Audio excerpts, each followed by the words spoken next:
دلیل کہاں ہے؟ عزیزان محترم، اس کو معلوم تھا کہ اس طرح کے معاملات حضرت خطیب دکن قدس اللہ تعالیٰ سرور العزیز سادات کرام کا ادب دنیا کو بتایا کرتے تھے، ادب دنیا کو سکھایا کرتے تھے، اور آپ بطور خاص فرمایا کرتے تھے کہ مالی طور پر غریب سادات کی خدمت انجام دی جائے، کیونکہ حضور نبی کریم صلی اللہ علیہ وسلم کو جو خوشی اور جو مسرت ہوتی ہے سادات کرام کی خدمت کرنے والے سے، وہ بے مثل و بے مثال ہوتی ہے۔ اگر کوئی حضور نبی کریم صلی اللہ علیہ وسلم کی نسبت کا لحاظ رکھتے ہوئے کسی سید کی مدد کرتا ہے، مالی مدد کرتا ہے، بالخصوص غریب سادات کی، تو یہ عمل حضور نبی کریم صلی اللہ علیہ وسلم کی رضا اور خوشی حاصل کرنے کے لیے نہایت مؤثر عمل ہے۔ میں سے پہلے بھی عرض کیا تھا کسی موقع پر، آپ کے سامنے ریپیٹ کر رہا ہوں بات کی بات ختم کرتے کرتے، میں نے خود دیکھا تھا کہ ایک مرتبہ کسی شخص نے حضرت سے پوچھا کہ کوئی ایسا طریقہ آپ مجھے بتائیے کہ حضور نبی کریم صلی اللہ علیہ وسلم کی خوشنودی میں حاصل کروں۔ تو آپ نے اس شخص سے پوچھا کہ آپ فارمیلٹی کے طور پہ پوچھ رہے ہیں کہ پریکٹیکل پوچھ رہے ہیں؟ اس شخص نے کہا کہ سرکار میں پریکٹیکل پوچھ رہا ہوں۔ تو آپ نے پوچھا کہ اپنا طریقہ کو عمل کریں گے، آپ ایسے ہی ٹائم پاس کے لیے پوچھ رہے ہیں؟ تو اس شخص نے کہا کہ وعدہ کرتا ہوں کہ اپنے کو بتائیے طریقہ کیا ہے۔ تو آپ نے فرمایا کہ ایسا طریقہ میں آپ کو بتانے جا رہا ہوں کہ جس طریقے پر میرا عمل ہے میں خود کو کام کرتا ہوں، وہ طریقہ میں بتا رہا ہوں، اور اس طریقے پر اگر آپ عمل کریں گے تو انشاءاللہ تعالیٰ حضور نبی کریم صلی اللہ علیہ وسلم کی رضا اور خوشنودی آپ کو ضرور حاصل ہوگی۔ پریکٹیکل طریقہ آپ کو بتا رہا ہوں، اس طریقے پر میں خود عمل کرتا ہوں، جو میرا اپنا طریقہ میں آپ کو سکھا رہا ہوں۔ پھر آپ نے شخص سے فرمایا کہ جب بھی آپ کو عمل نصیب ہو تو پرسنٹیج مقرر کیجیے، اس میں سے غریب سادات کی خدمت میں نظرانہ پیش کرنے کی۔ سمجھیے 1 لاکھ روپے اگر کسی کی تنخواہ ہے آپ دنیا سے باہر، تو جیسا ہی پیسہ ہاتھ میں لگے اسی وقت اس میں سے 1,000 روپے کر کے رکھتے ہیں۔ 10 لاکھ کسی کی آمدنی ہے تو 10,000 روپے کر کے رکھتے ہیں، 10,000 روپے کی آمدنی ہے، اس کا 100واں حصہ 1%، 1% حصہ 100 میں سے 1، جیسے بھی آمدنی ہو تو اس میں سے اتنا مالا بڑھ کر کے رکھ دیجیے، اور پھر وہ غریب سادات پہ آپ خرچ کیجیے۔ پھر آپ دیکھیے کہ حضور نبی کریم صلی اللہ علیہ وسلم کی کیسی خوشنودی آپ کو حاصل ہوگی۔ حضرت نے فرمایا تھا کہ میں خود سید ہوں، اس کے باوجود میں خود اپنی آمدنی میں سے حصہ الگ کر کے حضور نبی کریم صلی اللہ علیہ وسلم کے آلے پاک میں خرچ کرتا ہوں۔ حالانکہ خود سید ہے، آپ کے لیے ضروری نہیں تھا، آپ خود اہل بیت پاک میں شامل حضور نبی کریم صلی اللہ علیہ وسلم کے آلے پاک میں شامل ہیں، اس کے باوجود آپ کا طریقہ مبارک یہ تھا۔ اور عزیزان محترم، ایسے ہمارے پاس طریقہ یہ ہے کہ ساتھ میں جا کر کسی تعریف نہیں کرنا چاہیے، چونکہ حضرت دنیا سے تشریف لے جا چکے ہیں، اس واسطے میں بات آپ کے سامنے عرض کر رہا ہوں، ورنہ زندگی میں یا ظاہری زندگی میں منہ پر تعریف کرنا یہ حضور نبی کریم صلی اللہ علیہ وسلم کی تعلیمات مبارکہ کے خلاف ہے۔ چونکہ آپ مثال فرما چکے ہیں، پردہ فرما چکے ہیں، اس واسطے یہ بات میں آپ کے سامنے عرض کر رہا ہوں کہ حضرت خطیب دکن قدس اللہ تعالیٰ سرور العزیز کی شخصیت پریکٹیکل شخصیت گزری۔ آپ کوئی بات بول کے ختم نہیں کرتے تھے، پریکٹیکل اس پر عمل کرتے تھے، اور یہی در حقیقت حضور نبی کریم صلی اللہ علیہ وسلم کی تعلیمات پر عمل پیرا ہونے کی پہچان ہے۔ جب لاک ڈاؤن کا ماحول ہوا، لوگوں کی آمدنی پر بہت غیر معمولی اثر پڑا، پریشان ہو گئے روزگار کے سلسلے میں، تو چونکہ حضرت دنیا سے تشریف لے جا تو میں اس وقت کی بات میں آپ کے ساتھ عرض کر رہا ہوں، آپ نے خود اپنی نگرانی میں غریب سادات کو غلہ فراہم کرنے کے لیے کوشش فرمائی اور اس کے لیے مہم چلائی، اس کے لیے ایک پروگرام بتایا اور غریب سادات کو آپ نے غلہ پہنچایا۔ خود ہمارے گھروں پہ رہنے والے غریب سید ہیں، وہ حیدرآباد شریف ہو گئے زمانے سے، اور وہ بہت پریشان ہوئے، کھانے دانے کو ہوتا جی اس وقت بتائیے۔ رضوان پاشا کو پرسوں آیا، بات چیت ہوئی، تو رضوان پاشا پوچھے کہ آپ خیریت سے ہیں کیا؟ کیا خیریت صاحب، کھانا نہیں ہے گھر میں، پریشان ہوئے کہ کیا کرنا چاہیے۔ تو پھر حسنین پاشا سے رضوان پاشا کی بات ہوئی، تو انہوں نے کئی مہینے تک کے لیے ان کے گھر میں غلہ جمع فرمایا۔ یہ مثال ایک آدھ مثال ہے، مطلب کہ پریکٹیکلی غریب سادات کی جو خدمت حضرت خطیب دکن قدس اللہ تعالیٰ سرور العزیز نے کی، لاک ڈاؤن کے موقع میں باقاعدہ پروگرام بنا کے کئی غریب سیدوں کے گھروں میں آپ نے اناج پہنچایا، جن کو زکوٰۃ نہیں دی جا سکتی، جن کو صدقہ نہیں دیا جا سکتا، جن کو فطرہ نہیں دیا جا سکتا۔ اب جتنے بھی اتنی باتیں، لوگ تو بہت ساری باتیں کر رہے ہیں، ان باتوں میں ہم کو جانا نہیں چاہیے، بلخطی خیری بشرطی من اللہ تعالیٰ، ہم تقدیر بھی ایمان رکھنے والے ہیں۔ اگر 2 منٹ اس طرح کی ہم باتیں کریں تو 2 منٹ ہمارے ریویس کا ٹائم ہے، لیکن چونکہ بات کی ہے تو میں آپ کے سامنے عرض کر رہا ہوں۔ بات لوگوں کا بولنا ہے کہ حضرت کو کورونا ہوا کیسے، آپ تو باہر نکلتے نہیں تھے، بہت سخت آپ نے پرہیز فرمایا، احتیاط فرمایا۔ اس کے جواب میں بعض لوگوں کا بولنا ہے کہ حسنین پاشا باہر جاتے تھے، لوگوں میں اللہ وغیرہ بٹ کے آتے تھے، کئی لوگوں سے ملتے تھے، پھر گھر میں آتے تھے۔ اگر ان کی بات صحیح نہیں ہے، اگر بالفرض، تو میں آپ سے پوچھ رہا ہوں کہ یہ جو خدمت انجام دی گئی وہ ضرورت ضرورت کے لیے ہی تو کی گئی. ان کو کیا ضرورت تھی کہ لوگوں سے ملے مقامات کو بلا کر غریب سادات کی خدمت کی جائے. عام علماء کی تو خدمت کی گئی لیکن کئی غریب سادات کے گھروں میں غلہ پہنچایا گیا. عزیزان محترم بس بطور خیرات خدمت کے چند کلمات میں عرض کر کے اپنی بات کو تکمیل کر رہا ہوں. اس سے معلوم ہوتا ہے کہ سادات کرام کا ادب کرنے اور ان کی خدمت میں نظرانہ پیش کرنے اور ان کی ضرورتوں کو پورا کرنے کا خطیب دکن صلی اللہ علیہ وسلم نے طریقہ اپنایا تھا. وہ صرف تعلیم و تلقین کی حد تک نہیں تھا بلکہ پریکٹیکلی آپ نے اس طریقے پر عمل فرمایا. اور بالخصوص لاک ڈاؤن کے موقع پر آپ کے دوسرے فرزند حسنین پاشا کے ذریعے کئی غریب سادات کے گھر میں غلہ پہنچایا گیا. حسنین پاشا جاتے تھے, لوگوں سے ملتے تھے, کئی قسم کے لوگوں سے ملتے تھے, آتے تھے. گھر میں کچھ اس وائرس محسوس ہوا, پھر حضرت کی شہادت کا معاملہ پیش آیا, جو بھی ہوا اللہ معلوم معاملہ اللہ رب العزت کی جانب سے ہے. بات اصل یہ ہے کہ اللہ رب العزت کی عادت یہ ہے کہ پروردگار عالم جب کسی کو عطا کرنا شروع کرتا ہے عطا کو روکتا نہیں. جب کسی کو سرفراز فرمانا چاہتا ہے تو سرفرازی کا سلسلہ تھمتا نہیں. اللہ رب العزت نے آپ کو بہت شان کے ساتھ زندگی گزارنے کا موقع عطا فرمایا. تو آپ کو جو دنیا سے پردہ فرمانے کا موقع آیا تو آپ کی موت عام انسانوں کی موت کی طرح نہیں ہوئی, بلکہ جس طرح آپ نے شاندار زندگی گزاری, باوقار زندگی گزاری, پرجلال زندگی گزاری, اسی طرح جب دنیا سے تشریف لے جانے کا وقت آیا تو عام لوگوں کی طرح آپ کو موت نہیں آئی, بلکہ شہادت کا تاج پہن کر آپ دنیا سے تشریف لے گئے. میں آپ کے سامنے عرض کر رہا ہوں کتنے لوگوں کے انتخاب ہوتے ہیں, مزارات لوگ بناتے ہیں, روزے تعمیر کرتے ہیں, لاکھوں کروڑوں روپے کا صرفہ ان کی گنبدوں پر ان کے مخالف پر کیا کرتا ہے, لیکن اللہ رب العزت کی جانب سے جو رونق عطا کی جاتی ہے اس انسان کے بس کی بات نہیں. آپ جائیے حضرت خطیب دکن صلی اللہ تعالیٰ سے ڈاکٹر عزیز کے مزار مبارک کھڑے ہو کر محسوس کریں گے کہ اللہ کے بہت بڑے ولی کے مزار مبارک پر آپ حضرت کا انتقال ہوا اور دنیا سے پردہ فرمایا. ہمارے کئی پیر بھائی, ہمارے ملنے جلنے والے لوگ جن کو حضرت سے زیارت ملاقات بھی نہیں تھی, وہ لوگ خود ہم سے کہتے ہیں کہ ہم نے خواب میں حضرت کو دیکھا, ہم نے یہ دیکھا کہ حضرت ہمارے خواب میں تشریف لائے, ہمارے خواب میں تشریف لائے. تو عزیزان محترم بولنے کا مطلب یہ ہے کہ حضرت خطیب دکن صلی اللہ تعالیٰ علیہ کے دشمن آپ کی بے ادبی کرنے والے لاکھ بے ادبی کرتے رہے. سرکار مصطفیٰ کی بارگاہ سے آپ پر جو سرفرازیاں جو نوازشات ہوئی, اگر اس کو محسوس کرنا چاہتے ہیں آپ جائیے حضرت کے مزار مبارک پر آپ کھڑے ہو کر دیکھیے. امام احمد بن حنبل رحمۃ اللہ علیہ نے فرمایا تھا جب جنازے اٹھتے ہیں تو فیصلے ہوتے ہیں کہ کس کا کیا مقام کیا مرتبہ ہے.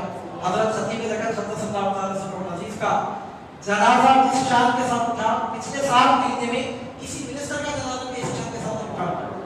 بڑے بڑے منسٹر اور لیڈروں کی میتوں کی خریداری کے لیے لوگ کر رہے ہیں. سب کو معلوم تھا کہ مرتبہ شہادت پر فائدے تھے, لیکن ہم نے اپنے آنکھوں سے دیکھا کہ جب آپ کا آخری دیدار کروایا جا رہا تھا بارگاہ موسیٰ قاضی میں, کس طرح لوگ پروانہ وار آپ کے جنازے مبارک کے قریب آ رہے تھے. شمع پر کس طرح پروانے نچھاور ہوتے ہیں, ٹوٹ پڑ رہے تھے. بلا مبالغہ میں آپ کے سامنے کر رہا ہوں, گزشتہ سال مہینے میں لاک ڈاؤن پر پوری دنیا میں ایسی شان کا جنازہ نہیں اٹھا ہوگا جیسا جنازہ حضرت خطیب دکن صلی اللہ تعالیٰ علیہ وسلم کا. یہ ہمارے لیے بہت بڑی خوش نصیبی کی بات ہے کہ پروردگار عالم نے آپ لوگوں کو اولاد غوث اعظم رضی اللہ تعالیٰ سے وابستہ فرمایا. دعا کرتا ہوں کہ اللہ رب العزت حضرت خطیب دکن صلی اللہ تعالیٰ علیہ کے مقامات کو مراد بلند سے بلند کر فرمائے, آپ کے خطیب مبارک کو نور سے منور فرمائے, آپ کے روضہ انور پر رحمت اللہ کی بارشیں نازل فرمائے, آپ کے خدمتگار کو, آپ کے وابستگان کو صبر جمیل عطا فرمائے اور آپ کے جانشین صدر جلسہ میں جہاں جمع فرمائے. اللہ رب العزت آپ کے ذریعے سے آپ کے والد مکرم کے فیضان تعدیر جاری ساری فرمائے, باقی برقرار رکھے. صلی اللہ تعالیٰ وبارک وسلم علی خیر خلقہ نور علیہ نبینا و حبیبنا و شفیعنا و نبینا و مولانا سیدنا محمد وعلی آلہ و صحابہ اجمعین. وآخر دعوانا